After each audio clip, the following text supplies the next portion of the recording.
What's up, barrier battlers? Today, we're going to talk about battle rams. A battle ram is when you flick your pieces to fire your blocks. You can either use them to knock off enemy pieces, or you can use them to destroy the enemy base. This strategy is far more effective on smaller tables. If you do not take battle rams into account when playing on a smaller table, your opponent can not only completely wreck your base, but also eliminate many of your pieces. If you notice your opponent is using battle rams, you want to elevate your base. If not, your opponent can get your king out in one of his initial turns. By elevating your base, it will be less susceptible to enemy attacks. This is because when elevated, the stacked blocks will increase the weight of the overall structure. With more weight, the force of friction between the blocks and the table will increase, thus making your blocks less mobile. Because of inertia, if your opponent does blast through your blocks, your king will fall forward.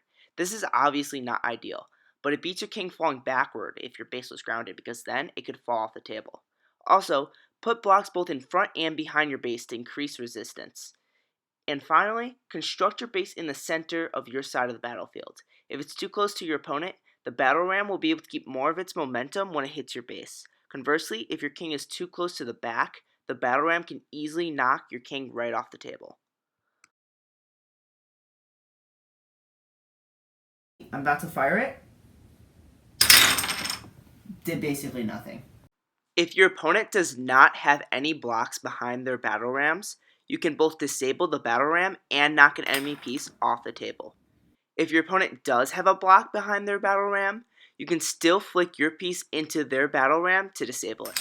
You want to disable your opponent's battle rams as quickly as possible because they will try to use them as quick as possible. There are two main types of battle rams. The one we discussed already is the basic T formation. You can either use a single block, a double, or even more. The basic trade-off is pretty clear. The more blocks you put at the end of your battle ram, the more mass you will send at your opponent and the more you will disrupt their base. However, not only will bigger battle rams require more of your limited amount of blocks, they will also increase the likelihood you knock your own piece off the table. If you use less blocks, your piece will be more likely to survive its assault and be placed in a very good position. However, you'll be less destructive against the enemy base.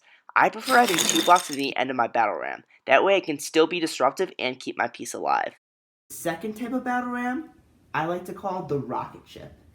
This is when you use 2 edge pieces to enclose one of your pieces. That way, you can fire him on the other side of the table and have him still be elevated. This can be pretty tricky, but it can also be very powerful.